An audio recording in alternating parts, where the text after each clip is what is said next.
Ito ang kombinasyon mortal. Laban ka?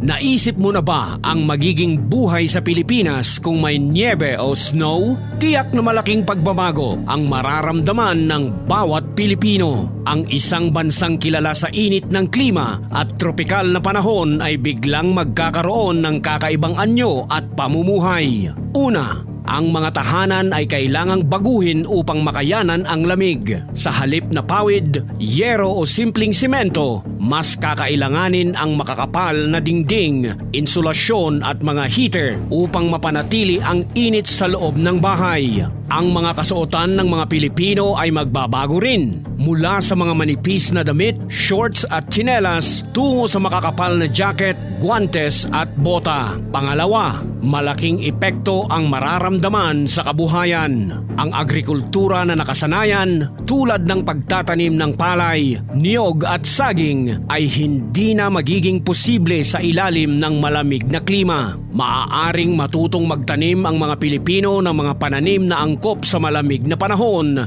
gaya ng trigo, mansanas o patatas. Ang pangingisda naman ay maaaring manatili, ngunit ang mga dagat ay maaaring maapektuhan din kung sobrang lamig ang tubig. Sa transportasyon, posibleng magkaroon ng hamon ang mga kalsada dahil sa yelo at niebe. Kakailanganin ng mga sasakyang may gulong na pang snow o mga tren na may kakayahang tumakbo sa nagyeyelong daan. Baka maging pangkaraniwan na rin ang paggamit ng ski o snowmobile sa isang lugar. Sa aspeto ng pamumuhay, maaaring maging masaya para sa mga Pilipino ang pagkakaroon ng niebe. Sa halip na magtampisaw sa dagat tuwing tag-init, maaari nang magtampisaw sa snow, gumawa ng snowman o maglaro ng snowball fight. Ang Pasko ay magiging mas tradisyonal na White Christmas tulad ng nakikita sa ibang bansa. Magandang isipin pero imposibleng mangyari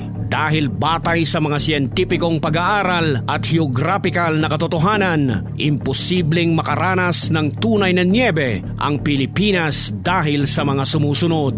Una, klima ng Pilipinas. Ang bansa ay nasa tropikal na zona, malapit sa Ecuador. Dahil dito, ang karaniwang temperatura sa buong taon ay mula 24 degrees Celsius hanggang 32 degrees Celsius na masyadong mainit para makabuo ng yellow o snow. Kailangan ang temperatura na 0 degrees Celsius o mas mababa para makabuo ng niebe na hindi umaabot sa ganitong lamig kahit sa pinakamataas na bundok ng bansa. Pangalawa, lokasyon at latitude. Ang Pilipinas ay nasa bandang 13 degrees hanggang 21 degrees hilagang latitude, masyadong malapit sa Ecuador. Ang mga bansang nakakaranas ng niebe tulad ng Japan, South Korea o Estados Unidos ay mas malayo sa Ecuador at may temperate o polar na klima. Pangatlo, elevation o taas ng bundok. Kahit na mayroon tayong mga matataas na bundok tulad ng Bundok Pulag, 2,928 metro,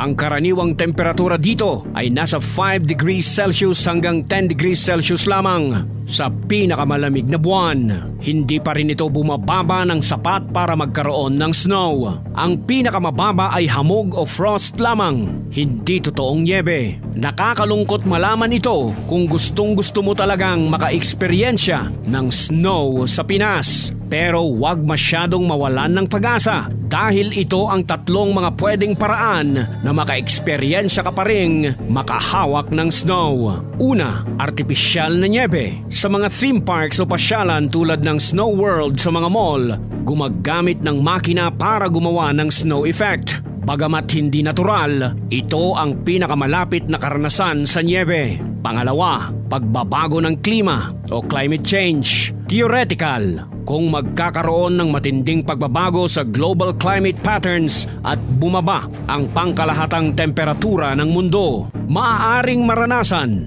ng mga tropikal na bansa ang mas malamig na panahon. Subalit, ito ay lubhang maliit ang posibilidad at mangangailangan ng napakalaking pagbabago sa mundo. Pangatlo, Pagbiyahe sa mas malamig na bansa ang pinakapraktikal na paraan para sa isang Pilipino na makaranas ng totoong niebe at bumiyahe sa mga bansang may winter season tulad ng Japan, South Korea o Estados Unidos. Sa ngayon ay tanggapin na lang muna natin na imposible pang magkaroon ng snow sa Pilipinas. I-enjoy na lang muna natin ang artificial na snow na pwede nating makikita sa mga malls na mayroong pasilidad para sa tinatawag nilang Snow World.